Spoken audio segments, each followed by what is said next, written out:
What would you do if one stranger's mistake completely destroyed your carefully planned future, but secretly gave you everything you never knew you needed? Willow Garrett had $28 to her name, no family left, and exactly one chance at survival, a teaching job waiting for her at the wealthy Fairbanks ranch. But when that stagecoach driver dropped her off at the wrong ranch in the middle of a violent storm, everything changed. The man who found her standing alone in the dust? Cole Zimmerman, a rancher with storm-gray eyes, and a heart he'd locked away after being betrayed by the woman he loved. She was supposed to stay one night, just one night, until the storm passed.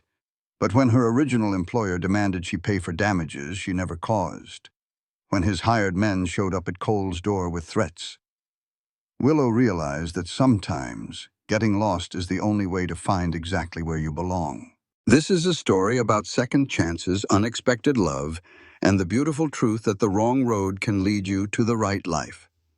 This story will remind you that your biggest setbacks might actually be setups for something far greater than you ever imagined, because sometimes the universe knows exactly what we need, even when we're too busy chasing what we think we want. If you believe that every wrong turn has a purpose, drop a heart in the comments.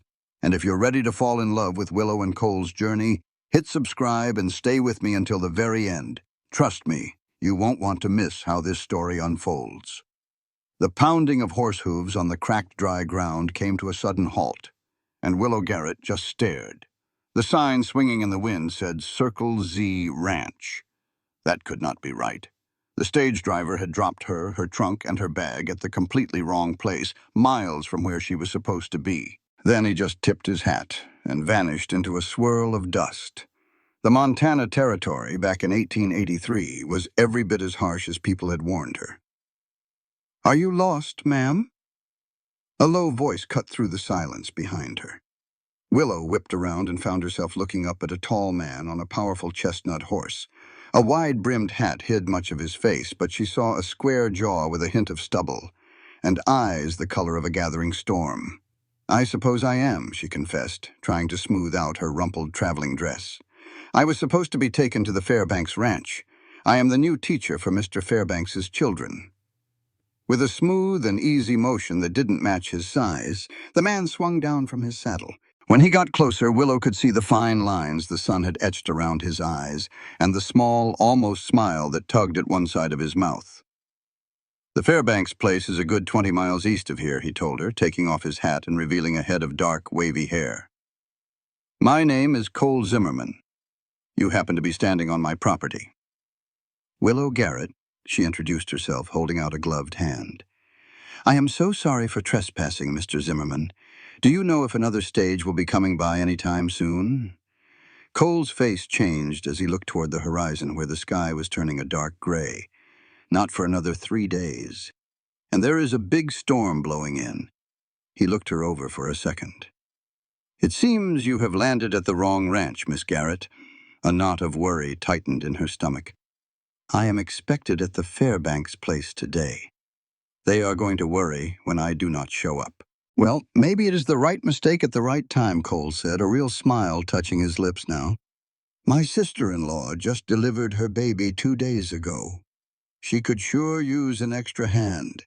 And I can send a message to Fairbanks in the morning to let them know you are safe but delayed." A flash of lightning lit up the endless land around them. Willow knew she had almost no other choice. After her parents passed away, all she had left was her schooling and a fierce will to survive on her own. The job with the Fairbanks family was supposed to be her fresh start, her security. "I would be very grateful for your help, Mr. Zimmerman," she said at last. Cole just nodded and lifted her heavy trunk to his shoulder like it was nothing. "Just call me Cole. We do not stand on ceremony out here." He let out a sharp whistle and a second horse appeared from a small grove of trees. "Can you handle a horse, Miss Garrett? Please, call me Willow." "And yes, I can, although it has been a while." He tied her bags onto his own horse, then helped her onto the other one, a calm mare with kind, knowing eyes. His hands were rough with work, but surprisingly gentle as he helped her get settled. and a surprising bit of warmth spread through her against the chilly air. "The homestead is about 2 miles north," he said, getting back on his own horse. "You had better hang on. We need to outrun that storm." The first drops of rain started to fall just as they came over a ridge, and she saw a large ranch spread out in the valley below. A big house made of thick logs and solid stone stood in the center, with a massive barn and a few smaller buildings nearby. A thin curl of smoke rose from the chimney, a welcome promise of a warm fire inside. The rain was pouring down in heavy sheets by the time they made it to the shelter of the front porch. Cole helped her down from the horse, and his hands seemed to stay on her waist for just a second too long. "Welcome to the Circle Z, Willow," he said, his voice almost swallowed by a loud clap of thunder. "It is not where you planned to be, but it is where you are." She had no idea at the time just how much those simple words would change her entire life. Inside, the ranch house felt safe and warm, with gleaming wood floors and simple, well-made furniture. A woman with kind eyes holding a newborn baby looked up when they walked in. "Rebecca, we have a visitor," Cole said as he helped Willow take off her soaked coat. "This is Miss Willow Garrett." The stage dropped her off at the wrong place. She is headed to the Fairbanks Ranch to be their new teacher. Rebecca's entire face lit up with a smile. "Oh my goodness, what perfect timing. I have truly been praying for a little bit of help." She shifted the sleeping baby to one arm and held out her other hand. "I am Rebecca Zimmerman. My husband Thomas is probably still in the barn, and this little angel is Elizabeth, but we just call her Beth." "It is a pleasure to meet you," Willow said, and she meant it. "I truly hope I am not bothering you." "Bothering us? Heavens, no. With a new baby, I can use all the help I can get. And Cole here could certainly use some polite company for a change. He's been trying to run this whole place by himself since Thomas and I brought the baby home." Cole looked a little embarrassed. "I'm doing just fine." Rebecca shot him a look that said she knew better. "He works from before the sun comes up until long after it goes down. I bet he has not had a decent meal in days." "I will go take care of the horses," Cole said, clearly wanting to get away from the conversation. "Rebecca can get you settled in." After he was gone, Rebecca showed Willow to a small but very neat and clean bedroom. "Do not pay my brother-in-law any mind. He is not a man who uses a lot of words, but you will not find a better one in this whole territory." "He has been incredibly kind," Willow said, placing her bag on the floor. "I was in quite a panic when I figured out the mistake with the stage." "Well, maybe it was not a mistake at all. Maybe it was Providence," Rebecca suggested with a knowing smile. "The Fairbanks have 3 children who are spoiled rotten, and their last teacher did not even last a month. Here, all we need is a little help with the cooking and someone to watch baby Beth while I get my strength back." Willow felt a little worried. "But I already accepted the job with the Fairbanks family." "Of course you did, and Cole will see that you get there safely, but there is no harm in thinking about your other options while you are here, is there?" And with that puzzling remark, Rebecca left Willow alone to get changed. A little later that evening, Willow was sitting at a big oak table right across from Cole. Thomas was nearby, gently rocking little Beth in a cradle he had clearly made himself. The storm was still howling outside, but inside there was peace, a delicious stew, and warm, crusty bread. "So, Miss Garrett," Thomas asked her, "what made you decide to come all the way out to the Montana territory? Not too many women from back east make that trip by themselves." "Please just call me Willow," she requested. "My parents died last winter from the flu. We had a small farm back in Pennsylvania, but it had to be sold to pay off what they owed. I was teaching at a little one-room school, but I saw an advertisement for a teacher that came with a place to live, and it felt like a good chance to start over." Cole just watched her with those sharp gray eyes of his. "It takes a lot of courage to do something like that. Or a lot of desperation," she answered truthfully. "Sometimes the two things can look very much alike." A faint smile appeared on his face. "I suppose that is true." "How long have you all had this ranch?" Willow asked, wanting to change the subject away from herself. "About 7 years now," Cole told her. "Our father bought this land, but he passed away before he ever got to see what it could be. Thomas and I built it from the ground up." "It is very impressive," she said honestly. I can tell how much hard work has gone into this place. A rancher's work is never done, Thomas added, especially with the dry spell this summer and the cattle rustlers getting bolder every day. Cole gave his brother a look, a clear warning. No reason to worry our guest with our problems. I am not so fragile that I cannot hear about your struggles, Willow stated, although I have to admit that I do not know the first thing about ranching. Rebecca came back in from checking on the baby. Maybe Cole can give you a tour of the place tomorrow, if the weather clears up. It would probably do him some good to take a little break from all his work. Cole just lifted an eyebrow. I do not remember saying I would do that. Just think of it as your payment for sending that message over to the Fairbanks place, Rebecca shot back with a grin. Later on, as Willow lay in the simple bed in her room, she listened to the rain tapping on the window pane and thought about Cole. She thought about his strong, work-roughened hands and his quiet confidence. There was a certain solidness to him, a steadiness that she found herself drawn to. It was a silly thought, she knew. In a few days, she would be leaving to go to the job she had already agreed to. But as she drifted off to sleep, she could not help but wonder what it would feel like to belong in a place like this, with people like the Zimmermans, and with a man like Cole. The next morning was clear and sunny, as if the storm had scrubbed the whole world clean. Willow woke up to the sounds of a busy ranch, the far-off call of cattle, the nicker of horses, and the voices of men calling out to each other. She got dressed in her simplest outfit, a practical navy blue dress, and twisted her honey-colored hair up into a neat bun.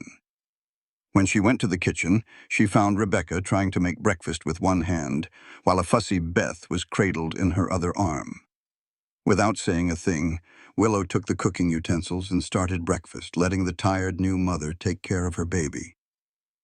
You are a true blessing, Rebecca said with a sigh of relief.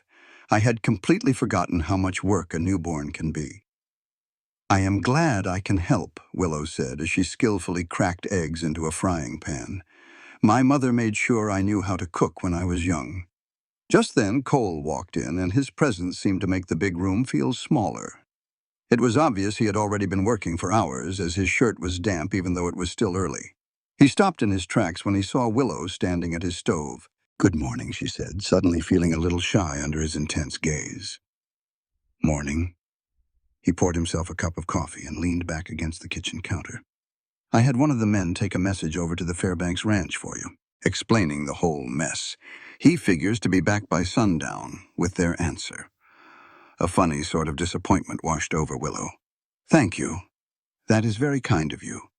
It is the least I could do.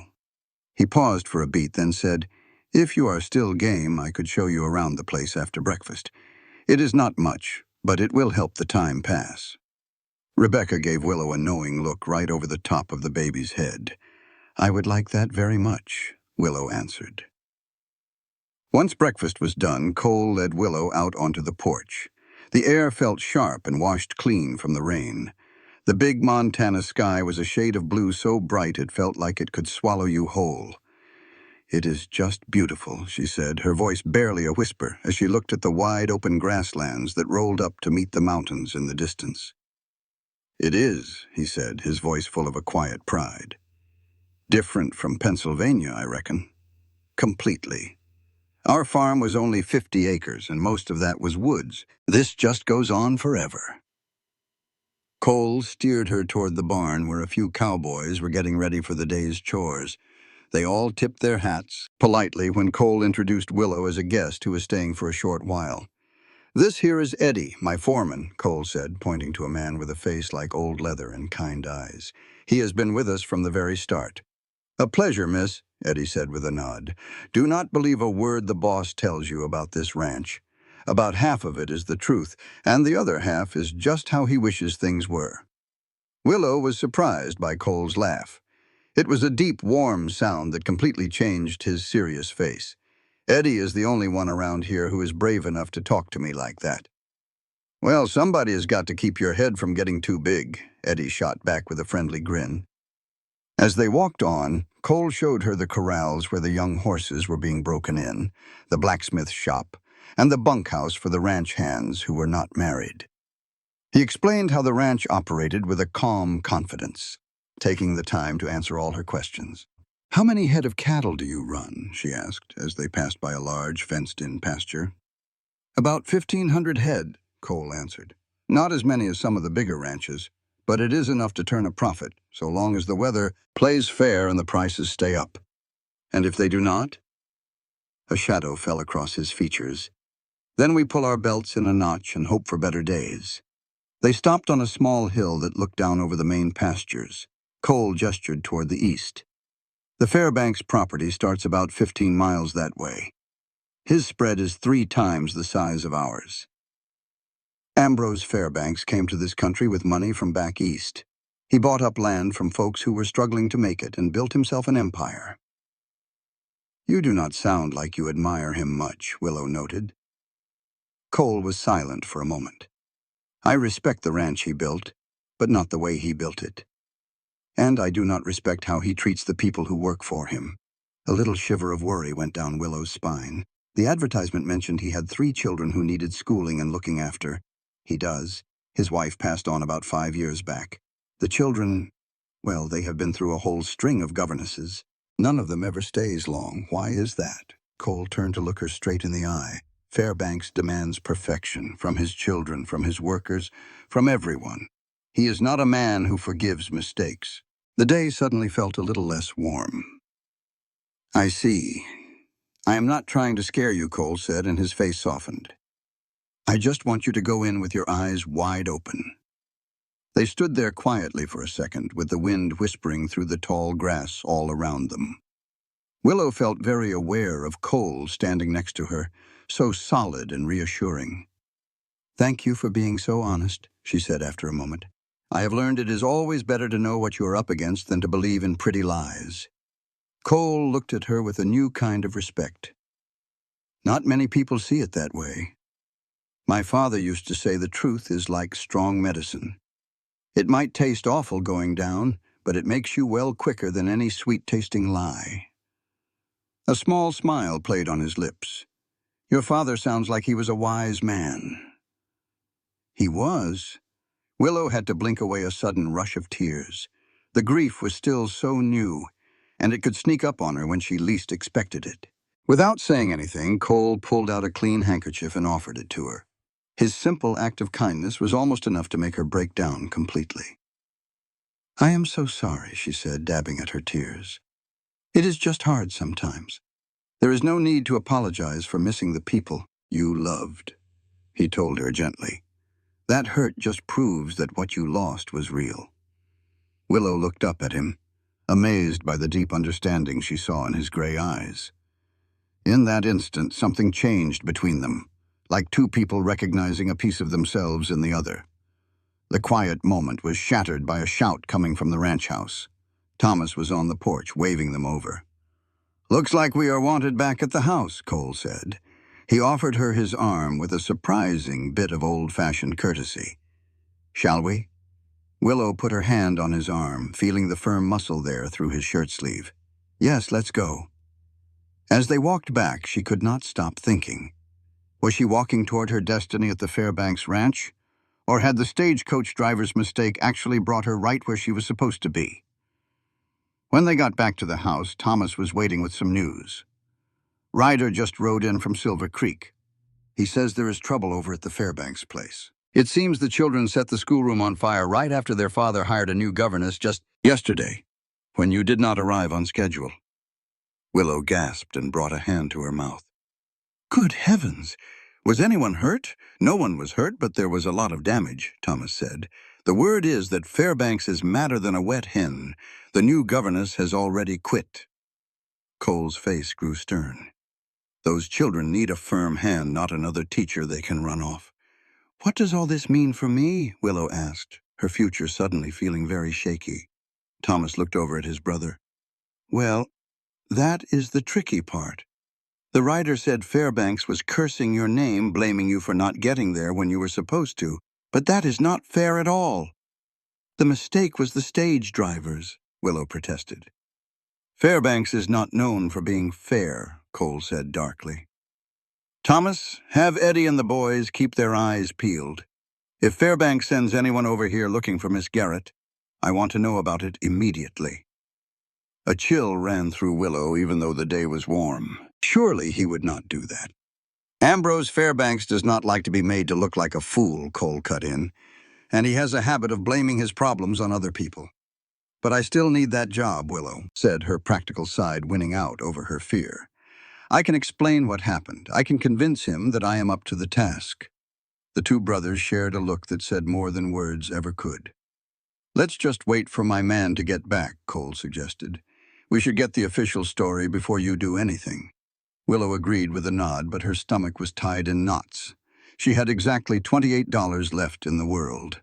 That was not enough to get back east, and it was certainly not enough to start a new life somewhere else out here.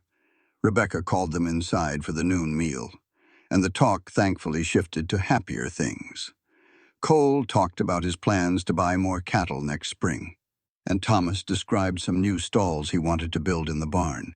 Willow found herself joining right in, even offering ideas based on her own childhood on a farm. "You sure know a lot about ranching for a school teacher," Cole remarked. "My father was a big believer in a practical education," Willow explained. "He always said that learning from books was fine, but knowing how to deliver a calf or fix a broken harness was what would put food on your table when poetry would not." "A smart man," Thomas chimed in. "We get too many folks from back east who come out here with big dreams, but no idea how to do a lick of real work." "Is that what brought you out west?" Willow asked Cole. "For a chance to build something?" A shadow flickered across his face. "Partly. Our father brought us out here after our mother passed away. He dreamed of building a legacy for his sons. He stopped for a moment, and there were some troubles back in Chicago that I was happy to leave behind." The way he said it made it clear she should not ask any more, but Willow could not help but wonder what kind of troubles would make a man run all the way to the wilderness. After the meal, Rebecca asked Willow to help her with Beth while the men went back to their chores. The afternoon went by in a pleasant blur as Willow helped with things around the house and took turns rocking the baby, which gave Rebecca some much-needed rest. "You are a natural with her," Rebecca said, watching Willow gently soothe Beth. "Have you been around babies much?" "I helped the midwife deliver Mrs. Peterson's twins back home," Willow told her. "And I used to look after the younger children after school let out." "You will make a wonderful mother one day," Rebecca said, and she smiled when she saw Willow blush. "I have seen the way my brother-in-law looks at you." "I have no idea what you are talking about," Willow replied, even though her heart did a little flutter. "We have only just met. Some things do not require time, only recognition," Rebecca said with a mysterious smile. "Cole has been by himself for too long. After Catherine, he just shut everyone out." "Catherine?" Willow could not stop herself from asking. Rebecca sighed. "His fiancée, back in Chicago. She broke it off with him for a banker's son, just 2 weeks before they were supposed to be married. Cole never talks about it, but that is why he pours everything he has into this ranch, working from sunrise to sunset. He just does not let anyone get close to him anymore." Willow took in this new information quietly, imagining the kind of pain Cole must have gone through. To be betrayed by someone you plan to marry would leave some very deep scars. "I will be leaving for the Fairbanks ranch soon," she reminded Rebecca softly. "Whatever impression we have made on each other, it does not change anything. It will vanish soon enough." Rebecca offered her a look that said she knew better, but she kept her thoughts to herself. As the day drew to a close, Willow caught herself scanning the road for the messenger's return, feeling a mix of dread and a strange unwillingness to hear the news from Fairbanks. Just as the sun started to dip below the horizon, a rider appeared, his horse breathing hard. Cole met him out in the yard, and his face grew more concerned with every word the man spoke. Willow stood on the porch, twisting her hands together. When Cole finally walked over to her, his expression was serious. "I've got news, but you are not going to like it." "Just tell me," she said, steeling herself. "Fairbanks is refusing to honor the agreement. He says you broke the contract by not getting here on time. He has already sent a telegraph back east to find another governess." Willow felt the world fall out from under her. But that is not fair at all. I could not control what happened with the stagecoach route. There is more, Cole said, his tone soft but resolute. He is demanding you pay for damages to his property, claiming it would not have happened if you had been there on schedule. That is just ridiculous, Willow cried out. How can he possibly blame me for what his own children did? Cole's jaw clenched. Fairbanks is well connected with the county judge and has plenty of money to throw around. Willow collapsed into a porch chair, her thoughts a whirlwind. What am I supposed to do now? I do not have a job, I have very little money, and now it seems I have legal problems. Cole sat down next to her, his presence calm and grounding. You have choices, Willow. First off, you are more than welcome to stay right here until you figure out your next move. Nobody is going to make you go and face Fairbanks until you feel ready. She gave him a grateful look. That is awfully kind of you, but I cannot be a burden forever. It is not a burden. Rebecca could use the help. He paused for a moment. And, well, I find I enjoy having you around. That simple, honest statement warmed her heart more than it should have. Second, Cole went on, there is a need for a teacher over in Silver Creek. The town is growing and folks are insisting on a proper education for their children. Was not much, but it would be a job that was perfect for your talents. A little bit of hope began to sparkle in Willow's chest. A real school? They have put up a small schoolhouse, but they have had a hard time getting teachers to stay.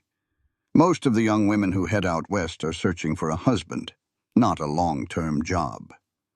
I would have to apply for it right away, Willow said, her mind already sorting through the details. And I would need a place to stay in town. The widow Jenkins rents out rooms, Cole offered. Her prices are fair, and she is a good woman. Willow nodded, thankful for his guidance, but also feeling a peculiar hesitation about leaving the Circle Z ranch. In just 2 days, she had started to feel a sense of belonging here that she had not felt anywhere since her parents passed away. Thank you, Cole. I am not sure why you are being so decent to a complete stranger who basically showed up at your home, but I am truly grateful. His gaze met hers, full of sincerity and meaning. Maybe you were never meant to end up at the Fairbanks place at all. Maybe that stagecoach driver made the exact right mistake. The words hung in the air between them, heavy with a feeling that neither of them was quite prepared to admit.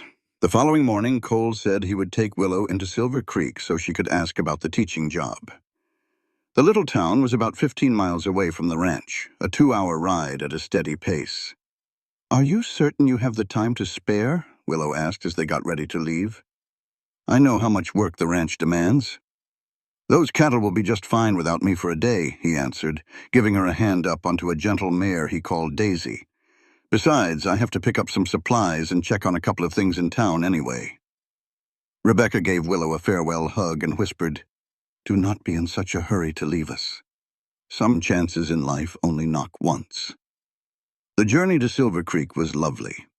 Cole pointed out different landmarks and told her stories about the early days of starting the ranch. Willow found herself laughing as he described the funny mistakes they made as young green ranchers. You should have seen Thomas the first time he tried to tame a wild Mustang, Cole said with a chuckle. He was on his back in the dirt in 10 seconds flat. Then he stood up and declared he liked cattle better anyhow. And what about you?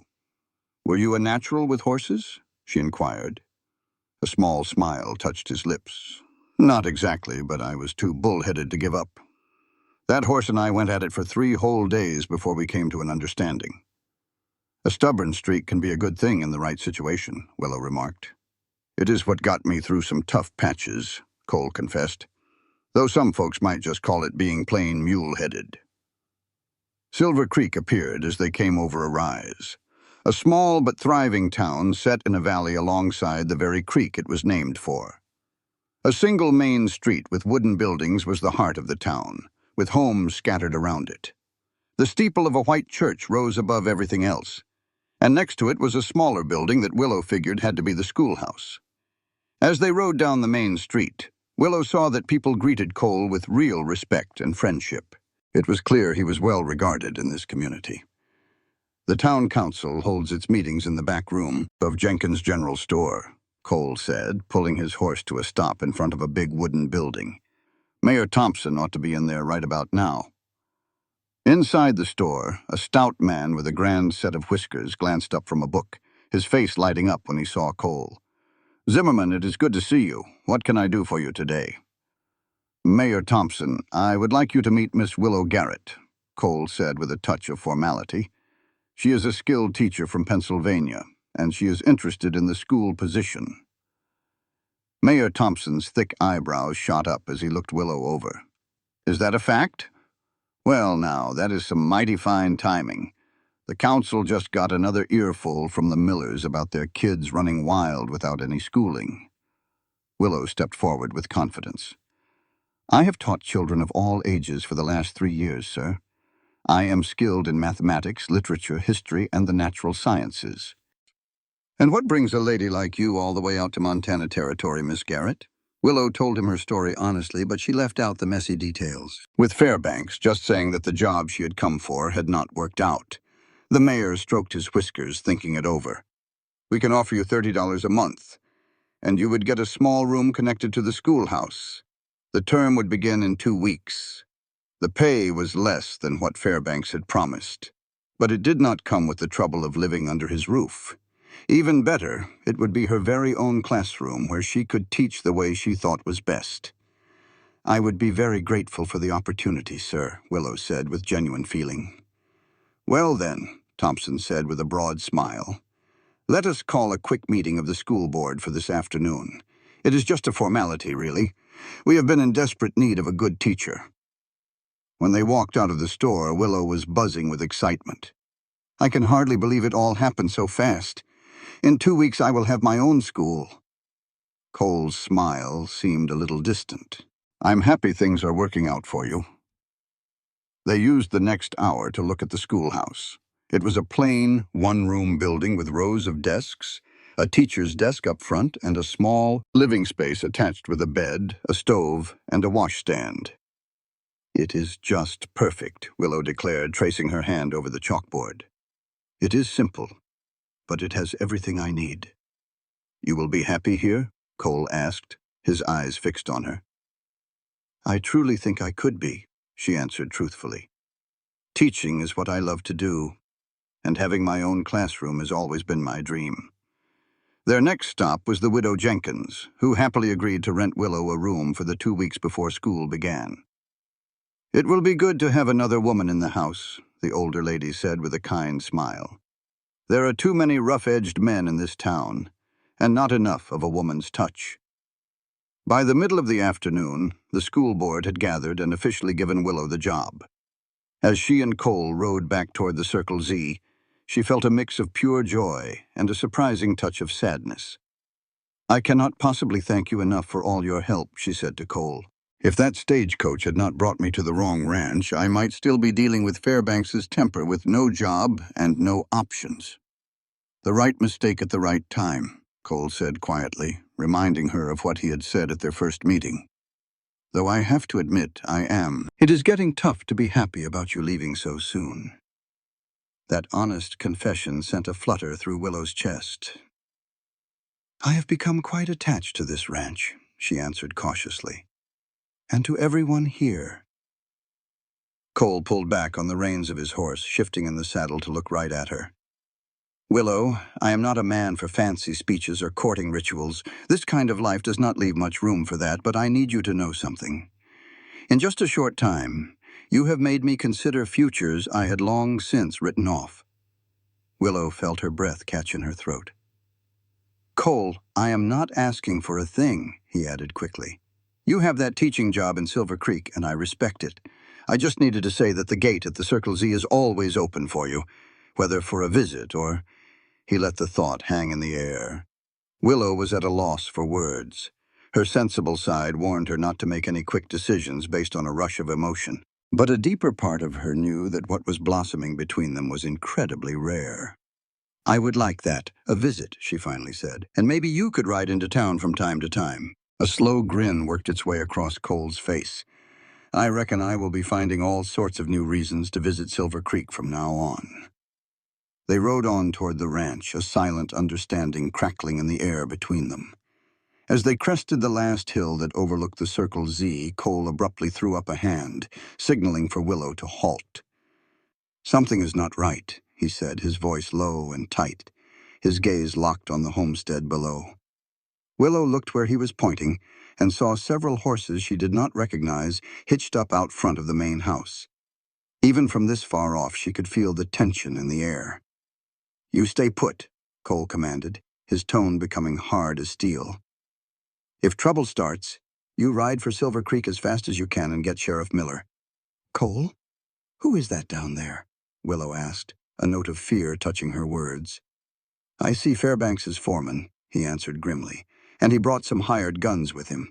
Before Willow could even think to object, Cole dug his heels into his horse's side and started down the hill, moving toward his home with a deliberate and careful resolve. Ignoring his command to wait, Willow urged her own horse forward, keeping a safe distance while her heart hammered against her ribs. Getting closer, she could make out Thomas on the porch, his arms folded across his chest as he stood his ground against 4 other men. Through the window, she saw Rebecca clutching Beth to her, keeping her safe. "Did Fairbanks send you, Jenkins?" Cole called out, swinging down from his horse with fluid grace.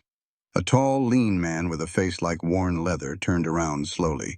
"Zimmerman, we were just having a neighborly word with your brother here.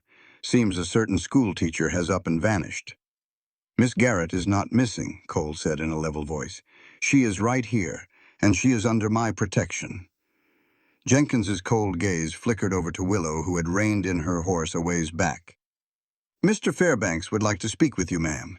He says you caused him a fair bit of trouble and expense." "That is ridiculous," Willow said, her voice finding its strength despite the fear. "I had no say in how the stagecoach was routed, and I cannot be blamed for the behavior of children I have never laid eyes on." Jenkins just shrugged his shoulders. "It is not my place to say. Mr. Fairbanks just wants you to ride with us and explain it to him." "She is not going anywhere with you," Cole said flatly, his hand coming to rest just above the pistol on his hip. "You could have cut the tension in that yard with a knife." Willow saw Eddie and a few other ranch hands had quietly moved into position around the yard, making it clear they were there to back Cole. "Do not be a fool, Zimmerman," Jenkins warned. "This fight is not yours. You rode onto my property, you threatened my family, and you are menacing a guest in my home," Cole shot back. "That makes this my fight through and through." Thomas took a step forward. "You had best get on your horses and ride, Jenkins. You can tell Fairbanks if he has a real complaint. He can file it with the territorial court in Helena. Otherwise, he needs to stay off Circle Z land." Jenkins took a long look at the situation, seeing he was outnumbered by men who were ready to defend their home. He must have decided it was a losing bet. "This is not finished," he spat, waving for his men to get on their horses. "Fairbanks has a long memory for people who cross him, so—" "Do I?" Cole answered, his voice steady. As the men rode away, Willow felt her legs begin to shake. The showdown was over in minutes, but it had been intense, and it made her own dangerous situation crystal clear. Cole was by her side in an instant. "Are you all right?" "I believe so," she answered, her voice still unsteady. "I just never thought Mr. Fairbanks would take things this far." "Men like Fairbanks cannot stand being told no," Cole said grimly as he helped her dismount from her horse. "And they especially hate being made to look like a fool." Back in the house, Rebecca was clearly rattled but was putting on a brave face for the baby. "Those men just showed up demanding to know where you were," she explained to Willow. "When Thomas told them you were not here, they called him a liar and said they were going to tear the house apart looking for you." "I am so terribly sorry for bringing this trouble down on you all," Willow said, her heart aching. "Do not be silly," Thomas said with firmness. "Fairbanks has been itching for a reason to stir up trouble for a long while now. He is still sore that we refused to sell him our water rights." Cole walked back and forth across the room, his face a dark cloud. "This changes things. If Fairbanks is bold enough to send men to the ranch, he will surely try to cause problems for your job in Silver Creek." A shiver went down Willow's spine at the thought. Surely the townspeople would not let him have that much power. "Fairbanks has deep pockets and powerful friends," Cole explained. Silver Creek is a young town still finding its feet. A lot of the shopkeepers rely on business from the big ranches like his. What am I supposed to do? Willow asked, her gaze shifting between the two Zimmerman brothers. Cole stopped his pacing and looked directly at her. You will stay here with us until the school term begins. We can keep you safer on the ranch than you would be alone in town.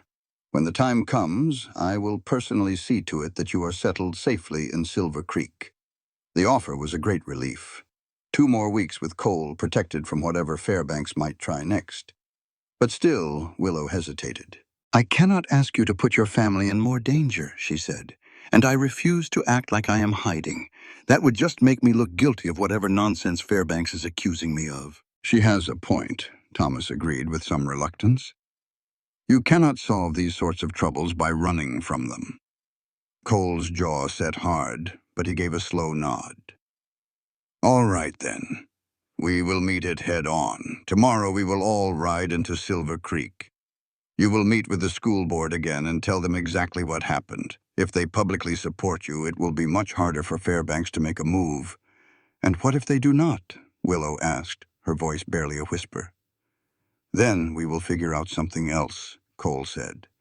And his voice was so full of confidence that Willow had no choice but to believe him. I give you my word, Willow, you will not have to handle this by yourself. That night, sleep would not come for Willow. The run-in with Fairbanks's men had shaken her to the core, but what truly kept her awake were her feelings for Cole Zimmerman. In only a handful of days, he had become a source of strength for her. She was already leaning on his quiet confidence and his solid support. It seemed reckless to form such a strong bond so fast. She had known the man for less than a single week, and yet the connection between them felt ancient and comfortable, as if they had known one another for a lifetime. A gentle tapping at her door pulled her from her thoughts. She pulled a shawl over her nightgown and opened the door just a crack. Cole was standing there in the hall, still in his day clothes. I'm sorry to bother you so late, he said softly. I saw your lamp was still lit and figured you might be up. I could not sleep, she confessed. Could we talk for just a minute? Willow paused, knowing the hour was not proper, but she nodded anyway. Let me get my wrap. I will see you out on the porch. A few moments later, she stepped out into the cool night air to join him. The sky above was perfectly clear, dotted with more stars than she had ever seen. A soft breeze drifted down from the mountains carrying the scent of pine and wild sage. It is so beautiful out here at night, she remarked, hugging her shawl a little closer. It surely is, Cole agreed. The first time I came out west, I had never seen a sky so full of stars. It made me feel like all our worries are pretty small in the grand scheme of things. Is that what you came to tell me? That my worries are small? A little bit of a tease was in her voice. Cole let out a short, quiet laugh, but then his expression turned serious once more. No, I came to say I am sorry for dragging you into danger. If I had not brought you to the ranch, please stop, Willow cut in. You have done nothing but help me from the very start. You cannot take the blame for how a man like Fairbanks acts. Even so, I feel responsible for your safety. And today, seeing those men here, he let out a long breath. It hit me just how much the idea of you getting hurt truly affects me. Willow's heart beat faster at the pure honesty in his tone. Cole, I know this is happening fast, he went on. I know you have got your own plans, and they probably do not involve a rancher who is just getting by. But I had to say it. These past few days with you, it is like you woke up a part of me I thought was gone for good. Willow felt herself stepping toward him, pulled in by the weight of his words. I feel it as well, she whispered. This thing between us, it does not follow any kind of logic, but it is real. Cole's hand found hers, his touch soft but sure. The heart does not pay much mind to logic. They stood there together in the quiet of the night, their hands clasped together, the whole world seeming to hold its breath around them. Vast Montana night stretching out around them. No matter what happens tomorrow, Cole said at last, I want you to know that you have a home here if you want it. not just as a helper for Rebecca or as a teacher for the children we hope to have in this area someday. He took a deep breath, but as someone who belongs here with me. It was the closest thing to a declaration of love Willow had ever heard, and it meant far more than any fancy poetic words ever could. "Thank you for telling me that," she said in a soft voice. "I need some time to make sense of everything that is going on. But knowing that you feel that way, it means a great deal to me." "More than I can say," Cole nodded, his eyes full of understanding. "Time is one thing I can give you. Just promise me you will think about all your choices before you decide anything." "I promise," she whispered. When he let go of her hand, she immediately missed his warmth.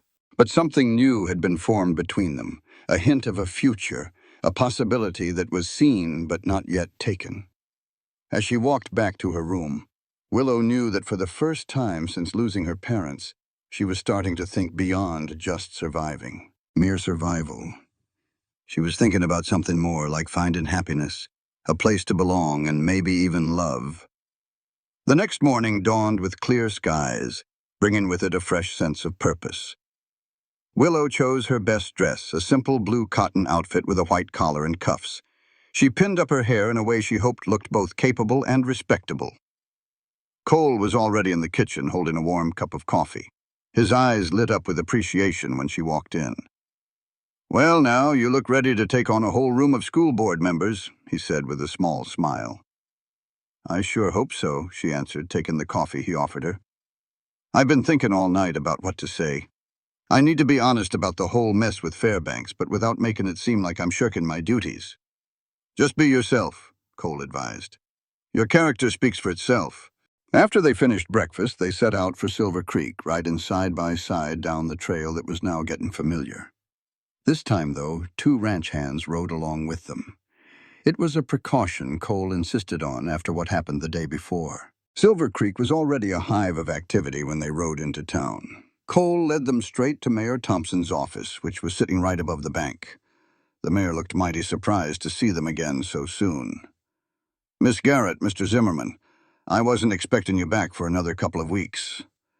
We've had a bit of a development I figured you ought to know about," Cole said, his voice polite but firm. "Ambro Fairbanks sent a few of his men to my ranch yesterday asking after Miss Garrett. Let's just say the visit wasn't exactly friendly." Thompson's thick eyebrows shot up. "Fairbanks is giving you trouble, Miss Garrett? What in the world for?" Willow laid out the whole situation, from the stagecoach mix-up to her short stay at the Circle Z, and Fairbanks's completely unreasonable reaction. "He's claiming I owe him for damages his own children caused after I didn't show up on time," she finished. "It's a ridiculous accusation, but Mr. Fairbanks seems dead set on pushing it." The mayor stroked his whiskers deep in thought. "That's troubling. That's very troubling. Fairbanks carries a lot of weight in this territory." "Are you saying you're taking back the teaching job?" Willow asked, her heart feeling like it was sinking to her boots. "No, no," Thompson rushed to say. "The position is still yours, but I wouldn't be doing my duty if I didn't warn you that Fairbanks could make life difficult for this town if he sets his mind to it." "Mayor Thompson," Cole spoke up, his voice low but steady. "Folks in Silver Creek have been talking for years about standing on their own 2 feet, about not being under the thumb of the big ranchers. They've talked about building a community based on its own principles. This here seems like a perfect chance to prove those principles mean something." The mayor shifted in his seat, but gave a slow nod. "You make a good point, Zimmerman. The school board voted to hire Miss Garrett, and that's a decision we're sticking by." He looked directly at Willow. "However, Miss Garrett, you need to understand that your job might come with some extra challenges." "I am not afraid of challenges, Mayor," Willow answered with more courage than she really felt. "I believe in education, and I will give my all for the children of Silver Creek, no matter what Mr. Fairbanks does." Thompson looked impressed by her backbone. "Well said. Now here's what I suggest. We'll hold a town meeting this evening to introduce you to everyone, to show we're all standing together on this." "That is an excellent idea," Cole agreed. "In the meantime, "I'd like to have a word with Sheriff Miller." As they walked out of the mayor's office, Willow put a hand on Cole's arm. "Do you really think a town meeting is going to help?" "It just might," he said. "Fairbanks likes to use fear and work from the shadows. Dragging all this out into the light of day could change things." They found Sheriff Miller in his office. He was a tough, seasoned lawman of the frontier, known for being fair. He listened to their whole story without his expression changing one bit. "I can't arrest a man for sending his boys to ask a few questions," the sheriff said when they were done. "But I can surely let Fairbanks know that strong-arm tactics won't be tolerated in my town." He then looked at Willow. "And Miss Garrett, once you're living here, you come straight to me if there's any trouble at all. You have my word on that." By late afternoon, news had flown all through Silver Creek about the meeting that night. Cole and Willow ate a quiet dinner at the town's only restaurant, where several local folks came by their table to say hello. "News sure travels fast," Willow noted as another family walked away after wishing her well. "Small towns," Cole said with a slight grin. "There are no secrets, but you'll find plenty of support if they decide they like you. And if they don't," his face grew serious, "well, life can get pretty hard. But you don't have to worry about that. They already like you." The town hall was a plain building used for all sorts of community events, and it was packed when they got there. Willow saw some faces she recognized from her first visit and from the restaurant, but most were new to her, all of them curious about the new school teacher and the strange story of her arrival. Mayor Thompson called the meeting to order and gave Willow a formal introduction. She stood up, feeling a little shaky with every eye in the place on her. "Thank you for such a warm welcome," she started, her voice carrying clearly across the room, just like a teacher should. "I am so honored you've chosen me to be your school teacher, and I promise I will work as hard as I can to give your children the best education they can get." She took a breath, deciding that honesty was her only real option. "Some of y'all might have heard there's been a little misunderstanding with Mr. Fairbanks about a job I was first hired for. I want to promise every one of you that I held up my end of the bargain. Sadly, a mistake by a stagecoach driver caused some problems." A low murmur went through the room. A man near the back of the hall stood up. "Fairbanks thinks he owns this whole territory. It is about time somebody stood up to him." A few people nodded along with him, but Willow saw that others looked worried, shooting nervous glances at their neighbors. Another man, dressed a bit nicer than the rest, probably a shop owner, stood up. "While I feel for Miss Garrett's predicament, we have to think about the practical side of things. Fairbanks Ranch does a whole lot of business with the shops here in town. What happens if he decides to take that business somewhere else? So we're supposed to let him bully a young woman just because he might take his money away?" A woman in the front row shot back. "What kind of town does that make us?" The argument went on, getting pretty heated from time to time. Willow stood there quietly, thankful for Cole's strong, steady presence next to her. As the different opinions flew around the room, she realized the argument wasn't just about her or Fairbanks. It was about bigger worries over the town's soul and its future. Finally, Sheriff Miller got to his feet, and the room went quiet. "Folks, I have heard enough. This town is run by the law, not by threats. Miss Garrett has not broken any laws, and she was hired fair and square by our own school board. She is going to teach our children, and I will personally see to her safety.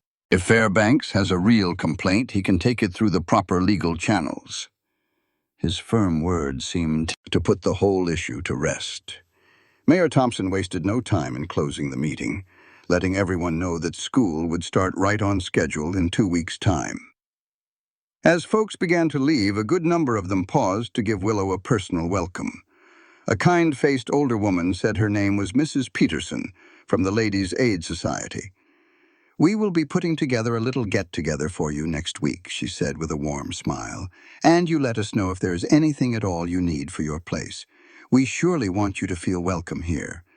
That sincere goodness made Willow's eyes well up. "Thank you. I cannot tell you how much that means to me." Once the hall was empty, with only Cole, Willow, and a couple of town officials left, Mayor Thompson walked over. "Well, I reckon that went about as good as we could have hoped," he said, and you could see the weight lift off his shoulders. "Miss Garrett, if you are still willing to take the job after all that commotion, we would be mighty glad to have you." "I am," Willow said without hesitation. "Thank you for supporting me." As they got ready to head back to the Circle Z, Sheriff Miller took Cole to the side for a quiet word. Willow could not make out what they were saying, but she saw the hard line of Cole's jaw when he came back to her. "Is everything okay?" she asked while they got on their horses. "Miller got word that Fairbanks is thinking about taking this to the courts," Cole answered. "He is talking about a lawsuit for breaking a contract and causing him trouble." A knot formed in Willow's stomach. Can he really do that? He can sure try, but Miller figures it is mostly just Fairbanks making a lot of noise to see what he can get away with. The ride home to the ranch was much quieter after that. They were both wrapped up in their own thoughts as the sun dipped low, stretching long shadows over the land and making the trail ahead look different, almost strange. "What do we do now?" Willow finally asked when she could see the ranch up ahead. Cole thought about it for a second. "You have got 2 weeks until school begins. We will use that time to get things in order, fix up your classroom, help you get settled, and meet more of the families with kids. As for Fairbanks, we will just have to wait and see what he does. If he decides to sue, we will handle it. And if he tries to bully you again, we will not back down." Cole's voice got a little softer. "No matter what happens, Willow, you are not going through this by yourself." Those simple words were a comfort to her soul. In the little while she had known Cole Zimmerman, he had become the one solid thing in a life that had been completely turned on its head. When they got back to the ranch, they told Thomas and Rebecca everything that happened, and both were so glad to hear the town was behind Willow. "Well, this deserves a celebration," Rebecca announced, bringing out a bottle of blackberry wine she had put away for just the right time. Later that evening, they all sat on the porch after supper, watching the stars pop out in that big Montana sky. It hit Willow just how much things had shifted in not even a full week. She had gone from being scared and unsure after finding out she was at the wrong ranch, to discovering a real purpose and friendship she never expected. Cole was sitting right next to her, their shoulders nearly brushing. The soft glow from the lantern made his face look different. The usual serious look was gone. "A penny for what is on your mind," he said in a low voice. Willow gave a small smile.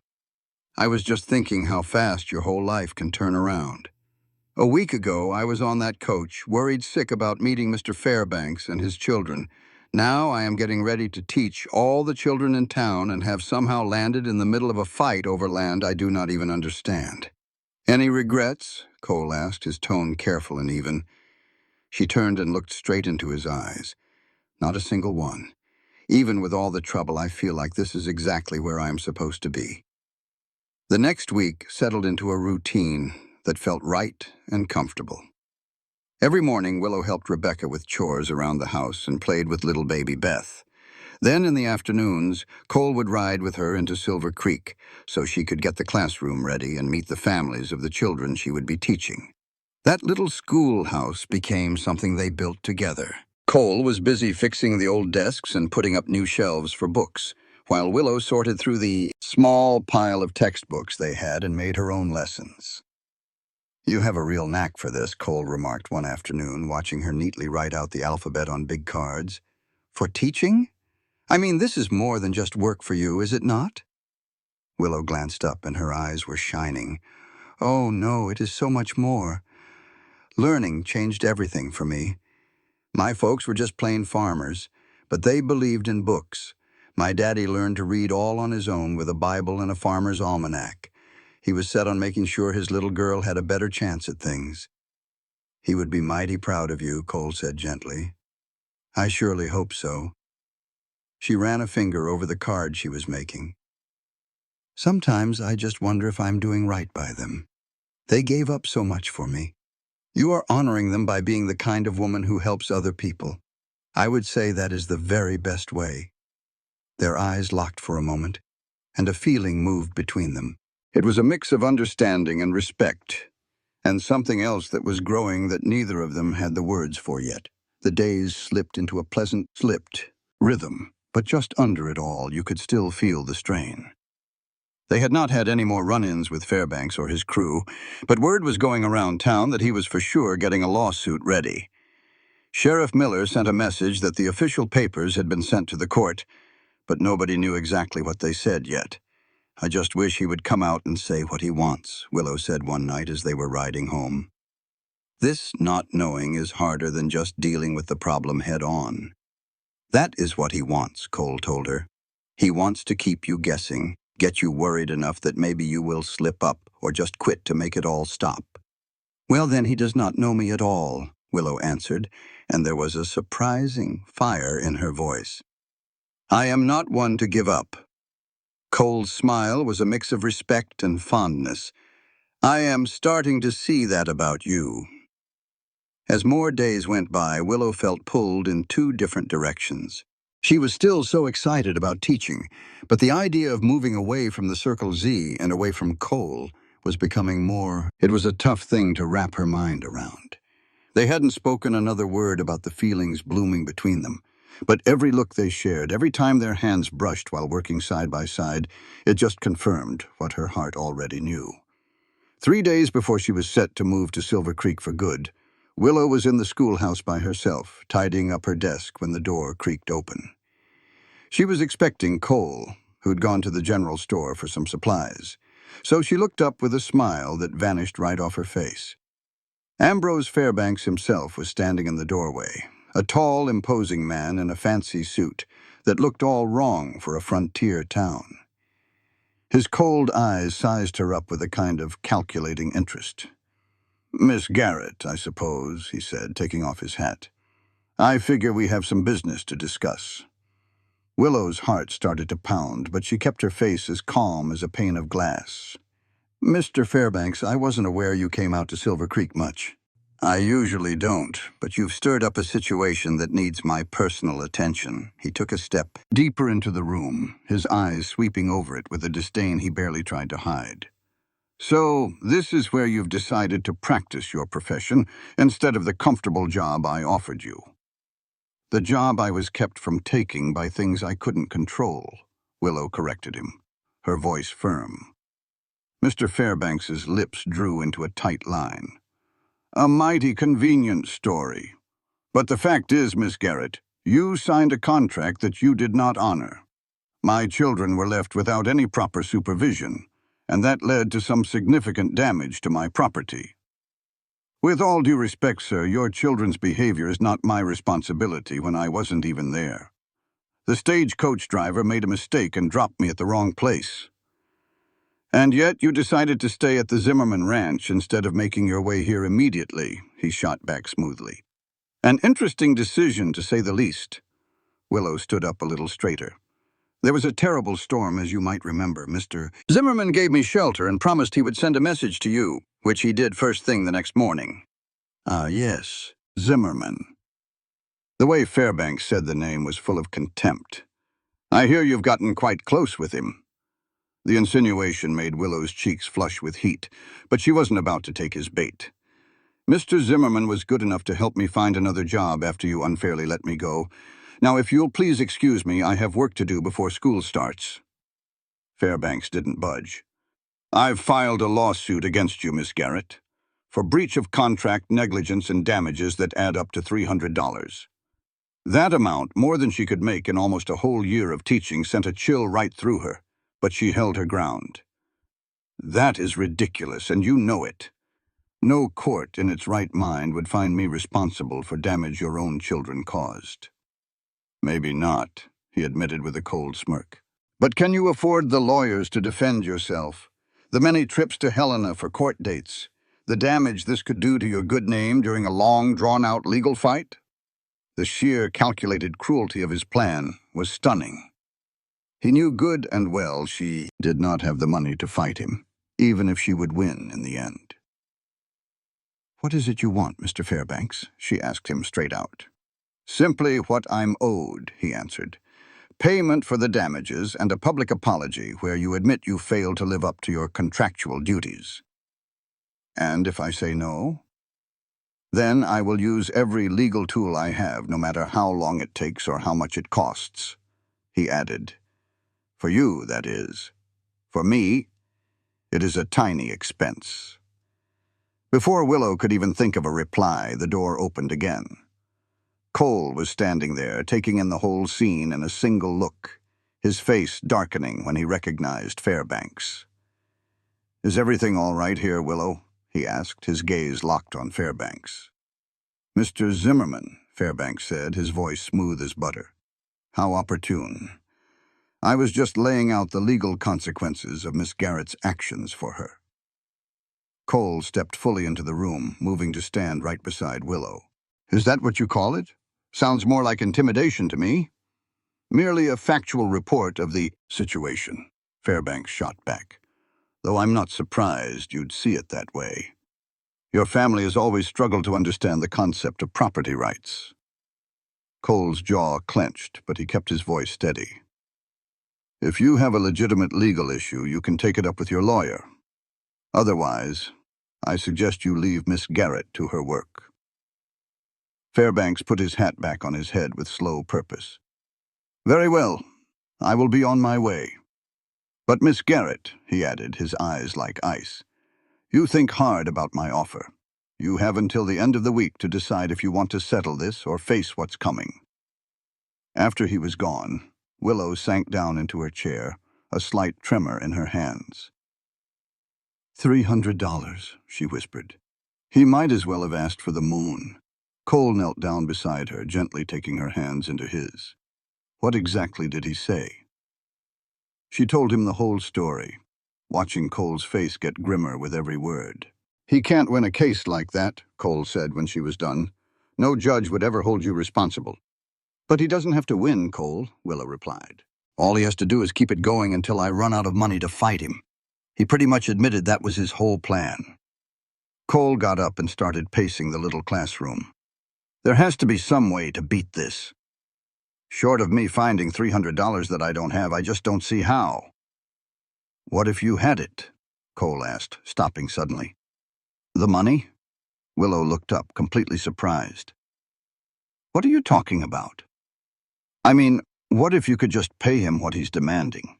Would that put an end to it?" "Well, I suppose it would, but where would I get that kind of money?" "I can provide it," Cole said, his voice firm. "Call it a loan if it makes your pride feel better, though I'd much rather just call it a gift." Willow just stared at him, stunned. "Cole, I could never accept that much money from you. The ranch isn't—" "The ranch is doing just fine," he finished for her. "Maybe not as well as Fairbanks wants folks to think, but we're doing well enough that I can help you without it causing any hardship." "But why would you do that?" she asked in a soft voice, though deep down she already knew the answer. Cole walked over to her then, taking her hands in his again and pulling her to her feet. "Because in the short time I have known you, Willow Garrett, you have become more important to me than any amount of money or pride or anything else I can think of. Because seeing you scared and cornered like that makes me want to move mountains to keep you safe, even while I'm admiring how brave you are for standing up to him." Her heart hammered in her chest at his words, at the raw honesty in his eyes. "Cole, I'm falling in love with you," he said, plain and simple. "I think I started falling for you the second you stood on my property, covered in dust from your travels, but still determined to make your own way no matter what got in your path. And every single day since then has just made that feeling stronger." Tears welled up in Willow's eyes. "I've been fighting those same feelings," she admitted, "telling myself it was all happening too fast, that I hardly knew you, that I had my own responsibilities and plans that didn't include—" She trailed off. "That didn't include falling for a stubborn rancher," he offered with a little smile.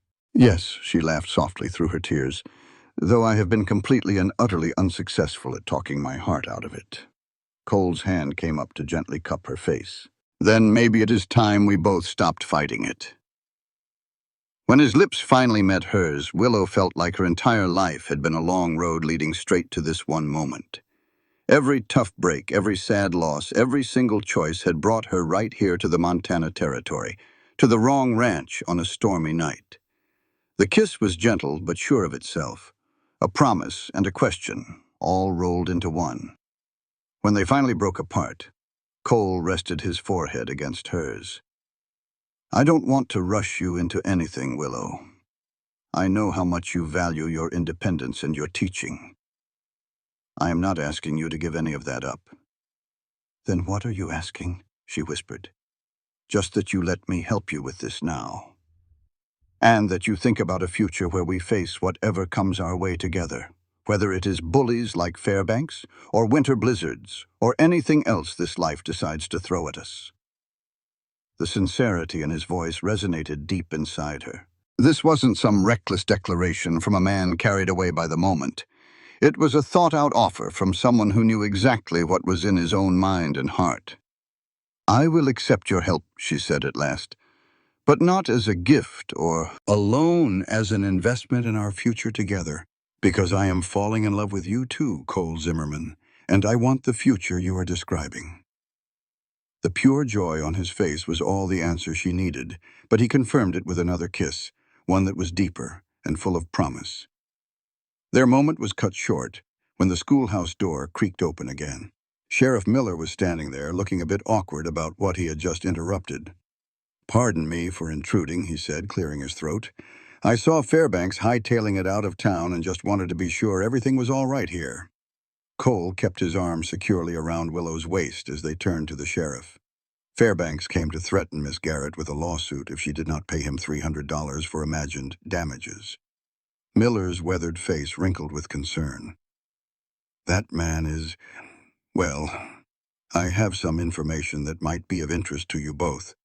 I just got a telegram from the county seat. It seems Mr. Fairbanks' suit has already been tossed out by Judge Hollister. The judge said it was, and I am quoting here, a foolish attempt to bully someone through legal means." Willow felt her knees go weak with relief. Tossed out. But how could the judge have known? "It appears Fairbanks has used these kinds of tricks before," Miller explained. "Judge Hollister has seen his brand of nonsense enough times to recognize it. Besides," he added with a small grin, "I might have sent my own detailed message about the whole affair before Fairbanks even filed his papers." Cole offered his hand to the sheriff. "Thank you, Miller. That is the best news we could have possibly received." "Just doing my job," Miller said, giving Cole's hand a firm shake. "This part of the country needs good folks who are willing to stand up to bullies no matter how much money they have." His eyes had a twinkle in them as he glanced between the two of them. "And it looks like you two have found something more than just an ally in one another." Willow felt a blush rise on her cheeks, but she did not deny it. "We certainly have, Sheriff."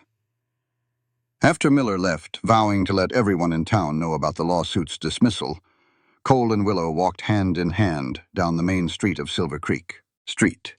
Many of the townspeople gave them a nod or a friendly hello, their acceptance of the couple clear in their warm expressions. "What happens now?" Willow asked when they got to their horses hitched outside the general store. "Fairbanks is not going to be happy that his lawsuit was dismissed." "Now we keep moving forward," Cole answered. "You will teach, I will ranch, and we will sort out everything else as we go. Fairbanks might stir up more trouble, or he might just figure you are not worth the fuss. Whatever happens, we will face it." The confidence in his voice gave Willow a feeling of peace she had not experienced since her parents passed away. For such a long time, she had shouldered her troubles all by herself, making choices based only on what she needed to survive. Now, quite unexpectedly, she had discovered not just safety, but a true partnership. "Together," she echoed, giving his hand a squeeze. "I do like the way that sounds." The following 3 days were a flurry of getting ready. The news of Judge Hollister throwing out the Fairbanks lawsuit traveled fast through Silver Creek and the surrounding area, which took care of his immediate threat. While Willow was not naive enough to think he would completely forget about the insult, the danger for now was gone. On her final evening at the Circle Z, Rebecca prepared a special supper that even included apple pie, a rare delicacy that took weeks of saving up sugar and spices. I am going to miss you being here, Rebecca said while they cleared the plates together later. You have become like one of the family in no time at all. I will come visit often, Willow promised. It is only a 2-hour ride, you know. Rebecca gave her a knowing smile. I have a feeling you will be back for good before too long. Willow blushed, but did not argue the point. She and Cole had not spoken about marriage in plain words, but the path their relationship was on was obvious to them both. They had decided to go forward with her teaching job as they had planned. She had to prove herself professionally, and he respected that. But they also made a deal to court in a proper way, with many visits back and forth between the ranch and the town. After supper, Cole invited Willow to take a walk with him up to the ridge that looked out over the ranch, the very same place where they had first spotted the Fairbanks men. This evening, the scene was calm. The ranch buildings were bathed in the golden glow of the setting sun. I wanted you to have something, Cole said, pulling a small item from his pocket. A little something to think of me by when you are busy with all your students. He gave her a small wooden box, beautifully made with a simple pattern carved on its top. Inside lay a silver locket on a fine chain. Cole, it is just beautiful, she said quietly, opening the locket and seeing that it was empty. But you did not have to do this. I wanted to, he said softly, cutting her off. And I left it empty on purpose. I was thinking that maybe one day we could put something inside that means something special to both of us. Willow heard the unspoken promise in his statement. Will you help me put it on? Cole's fingers grazed the back of her neck as he secured the clasp, which sent a pleasant shiver through her. When he was done, she turned to look at him. I have something for you as well, she said, although it is not nearly as lovely. From her own pocket, she took out a small, well-loved book of poems, one of the only personal items she had brought all the way from Pennsylvania. My father gave this to me right before I left for teaching college, she told him.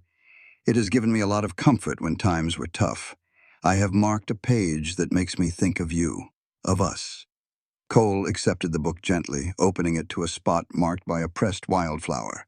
His eyes scanned the lines she had pointed out, and a slow smile grew on his face. 2 roads diverged in a wood, he read out loud, and I took the one less traveled by, and that has made all the difference. He lifted his gaze to meet hers. Frost. You know poetry? She asked, happily surprised. I read a bit more than most folks would imagine, he confessed with a small smile. Long winters give a man plenty of time for it. Keep it with you, she told him. And remember that sometimes the path you do not expect leads to the best kind of happiness. Like being dropped off at the wrong ranch, he suggested, pulling her a little closer. Exactly like that, she whispered as his lips found hers. The next morning, Cole rode with Willow into Silver Creek with her trunk and other belongings loaded up on a wagon. The little room connected to the schoolhouse felt even tinier after the open spaces of the Circle Z, but Willow was set on making it feel like a home. Cole helped her move the furniture and unpack her things, the two of them working together in a comfortable quiet. When it was all done, they stood in the doorway of what was now her home for the new school year. It is not much, she said, almost as an apology. It is a start, he corrected her, not a finish. And anyway, he added with a grin, I have a strong feeling I will be adding on to the main house at the Circle Z pretty soon, something with a few more bookshelves than your typical ranch house has. The meaning behind his words was perfectly clear to Willow. Is that a promise, Mr. Zimmerman? It most certainly is, Miss Garrett. His arms wrapped around her waist. That, along with many others, I plan on keeping. Their conversation was interrupted by the sound of cheerful voices outside, as children arrived to see their new teacher before school officially started the following day. Cole took a step back with a fond smile. Your duty is calling, he said. I will see you on Sunday for supper at the ranch. I would not miss it for the world, she promised. As Cole rode off and Willow turned around to welcome her new students, her hand instinctively went up to the locket on her neck. The wrong stagecoach, the wrong ranch, but the right mistake at the perfect time. Every twist and turn had brought her to this place, to this moment, with this future opening up right before her. And for the first time in a very long time, Willow Garrett was right where she was meant to be. 1 year later, the schoolhouse was decorated with wildflowers and ribbons, changed from a building for lessons into a place for a celebration. Children in their Sunday finest ran around, helping set up benches for the guests who were about to arrive. In the little room that had been her home for the last year, Willow looked at her reflection, while Rebecca fixed the simple veil on her hair. The wedding dress, made of cream-colored silk with a tasteful lace border, was a gift from all the women in Silver Creek, with each one contributing what she was able to so their cherished teacher would have a fine gown for her marriage to Cole Zimmerman. "You look absolutely beautiful," Rebecca said, stepping away to admire her handiwork. "Cole is not going to be able to look away from you." Willow's hand went to the silver locket she wore, which now held tiny portraits of her parents on one side and of Cole on the other. "I can hardly believe that this day has actually arrived." "Well, I can," Rebecca chuckled. "Thomas and I have had a friendly wager going on how long Cole would wait before he made things official.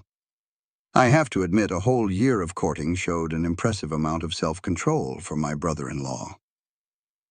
A knock on the door signaled the arrival of Thomas, who was going to walk Willow down the makeshift aisle. "Ladies, all the guests are in their seats, and my brother is out there looking more nervous than a cat in a room full of rocking chairs." Willow let out a laugh, a sound filled with pure joy. Then we should not make him wait any longer. The year that had passed had been full of many changes.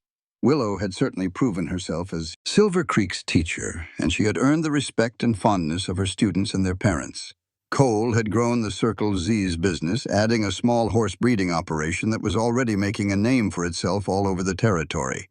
And Ambrose Fairbanks, after one last try at bullying them that was shut down by the entire town, had seemingly given up and moved on to other things.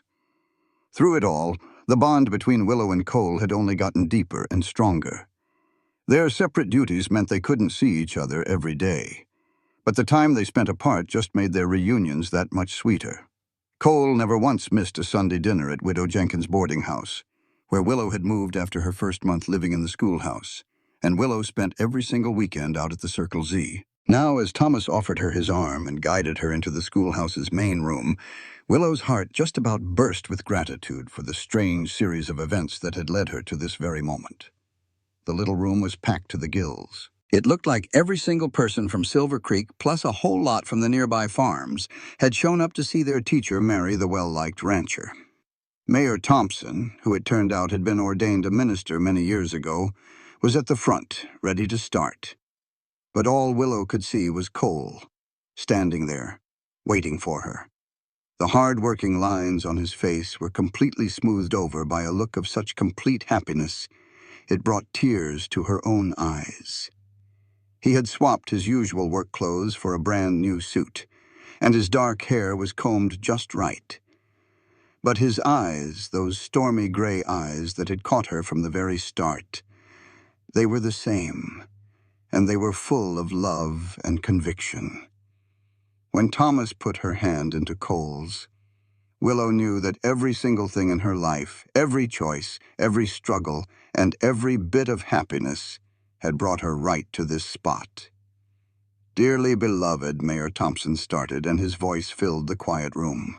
"We have come together on this day to join Cole Zimmerman and Willow Garrett in the sacred bond of marriage. The service itself was plain and simple, but you could feel the love in it. As they said their vows to each other, making promises to love, honor, and stick together through whatever life threw at them, Willow felt how true those words were. They were not just saying things they were supposed to say. They were speaking from the heart, because they had already been through tough times and come out of them closer than ever. "By the power given to me," the mayor finished, "I now declare you man and wife. Mr. Zimmerman, you can go ahead and kiss your bride." Cole's kiss was soft and sweet, but it was full of a promise she had felt in him all along. It was a promise to be steady and true, to be a partner, and to share a love that would last. After that, the party moved right out into the schoolyard, where tables were covered with all kinds of food that every family had brought to share. A fellow from town played the fiddle, there was dancing, and enough good wishes to fill a dozen lifetimes. When the sun started to get low, Cole found Willow sitting with some of her students, taking in all their excited talk about the new school year. "Do you all mind if I steal my wife away for a minute?" he asked. And he said the word wife like he was still getting used to the sound of it. The children laughed and ran off, which left Cole and Willow standing by themselves under a big cottonwood tree. "Are you ready to head on home?" he asked, and he took both of her hands into his. "The wagon is all packed up when you are." Home. That was the Circle Z ranch, the house where Cole had really built on that new room with extra shelves for her books, just like he said he would. It was the place she would open her eyes tomorrow as Mrs. Zimmerman, and where their life together would truly start. "I am," she said, and she meant so much more than just being ready to leave the party. After they said their farewells and got up into the wagon that was heading for the Circle Z, Willow rested her head on Cole's shoulder. She felt a kind of peaceful happiness she never could have dreamed of when she first set foot in Montana. "You happy?" he asked, his arm holding her tight as he steered the horses down the road they both knew so well. "Absolutely," she told him. "Although I was just thinking about how different everything would be if that stagecoach driver had actually known where he was going." Cole let out a laugh, and the sound of it was warm and comforting to settle in the twilight. "I have never been so thankful for somebody else's mistake." "Right mistake, right time," Willow said, remembering his words from the day they met. "The best mistake I never even knew I needed," Cole said, and he gently kissed her on the temple. "Welcome home, Mrs. Zimmerman." As the Circle Z ranch came into view against the setting sun, Willow knew with a feeling of complete certainty that she had finally found the place where she belonged. It was not just a place, but a person, a partner, and a future that was full of promise. That stagecoach driver's mistake had been the first step on a journey she never expected, a journey that led her not to the job she thought she wanted, but to the life she was always meant to live.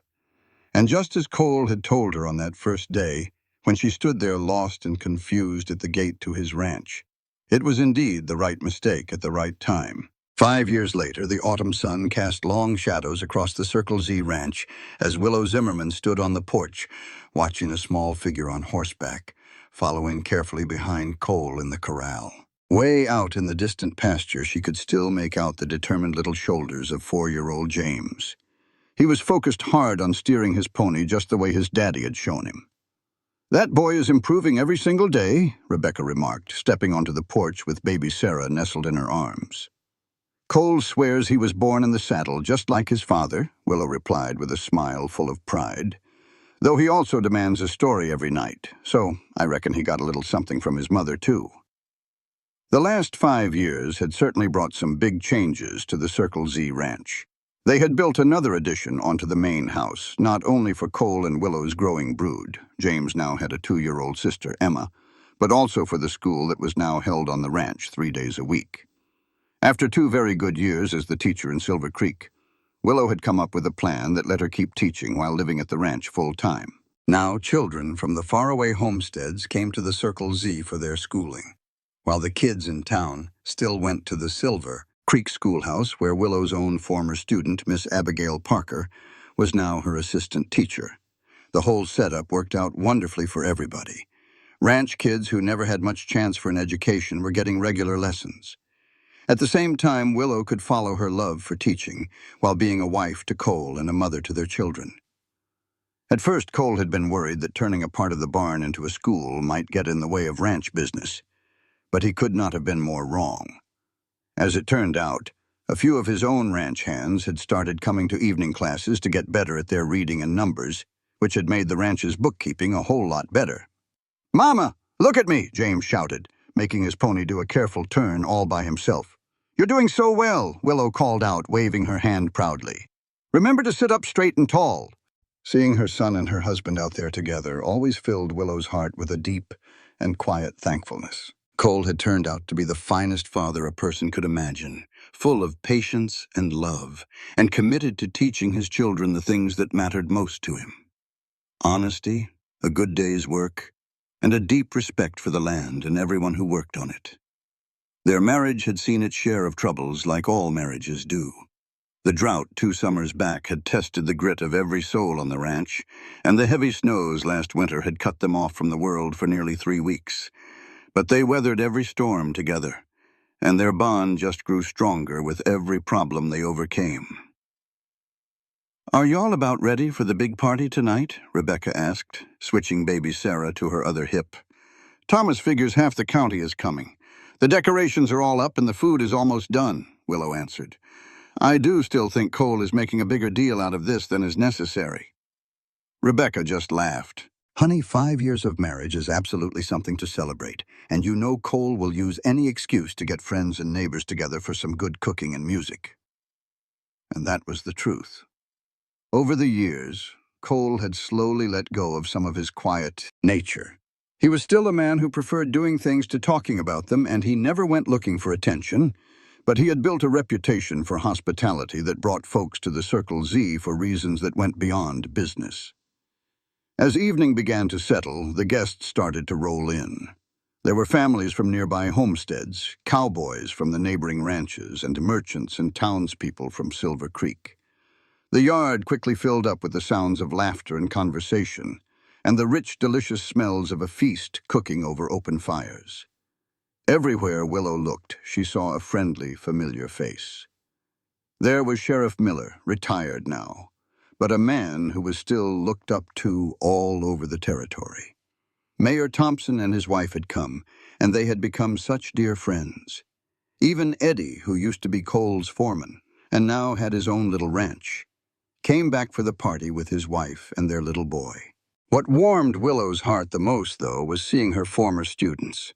Some were nearly grown up, and others had families of their own, but they all came back to be part of the celebration. Many of them had traveled a long way, which showed just how much she had meant in their lives. As the twilight faded to dark, lanterns were lit all around the yard, casting a warm, gentle light on the party. Cole found Willow in the middle of the crowd and slipped his arm around her waist. "Are you happy, Mrs. Zimmerman?" he asked, his voice low, saying the same words he had on their wedding day. "Completely," she promised him, leaning against him. "But I'm still not convinced I deserve such a big fuss." Cole gently turned her to face him, his eyes serious, even with all the celebration around them. "Willow, do you have any earthly idea how much happiness you have brought to this ranch? To me? 5 years ago, I was just a man who worked from sunup to sundown because I had nothing else in my life. Because you came here, the Circle Z is more than just a successful ranch. It is a real home." She felt tears welling up at his honest words. In their day-to-day life, Cole was a man who showed his love through his actions, not with grand speeches. "Besides," he added with a growing smile, "it is not every day a man gets to celebrate finding the love of his life, all because a stagecoach driver took a wrong turn." Willow laughed out loud, thinking back to that incredible day. "Right mistake, right time," she said, quoting the words that had become their family's little motto over the years. A reminder that life's biggest surprises can be its greatest gifts. "The best mistake anyone ever made," Cole agreed, leaning in to kiss her softly. They were interrupted by a tiny voice coming from near their knees. "Papa, Uncle Thomas says it is time for the dancing." Cole swooped down and picked up their daughter Emma, and her blonde curls, so much like Willow's, bounced as she wiggled with excitement.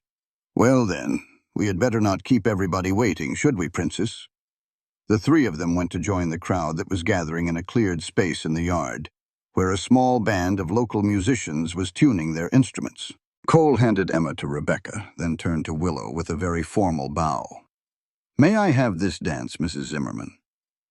As they started to move with the music, Willow felt like she was swept back in time to their very first dance at a town social in Silver Creek, when their courtship was just beginning.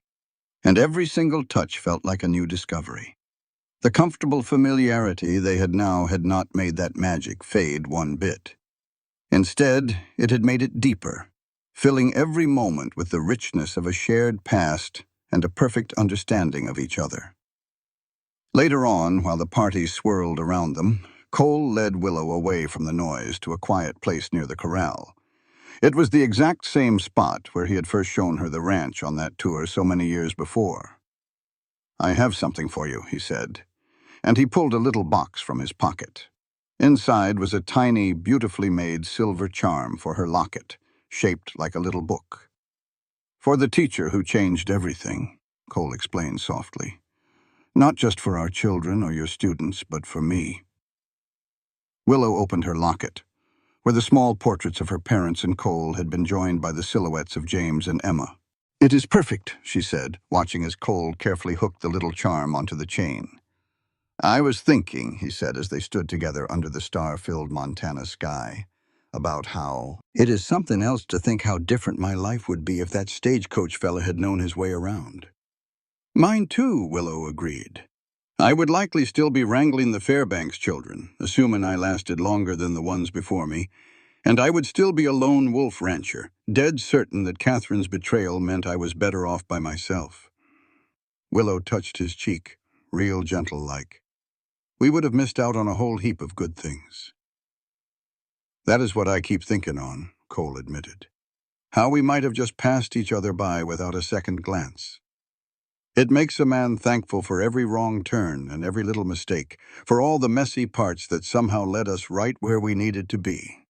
As they stepped back into the celebration, Willow found herself looking over all they had built with their own two hands.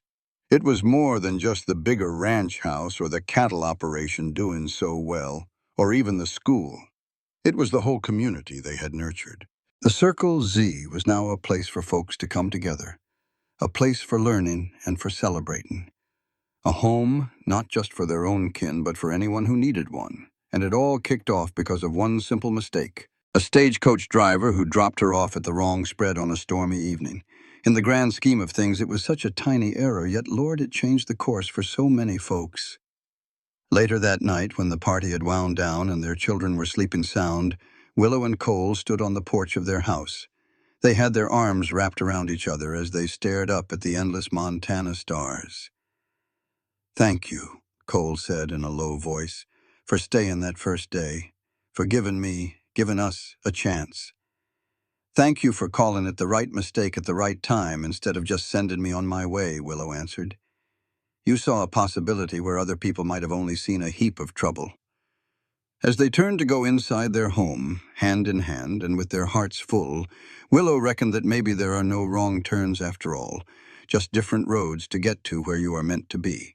And sometimes that unexpected path is the very one that leads to the greatest happiness you can find. This content was carefully researched, developed, and manually edited by our team to deliver meaningful stories with valuable life lessons. Every narrative is crafted to entertain, inspire, and empower our audience. We believe that great stories can change lives, and we are committed to bringing you content that matters. Thank you for being part of our community.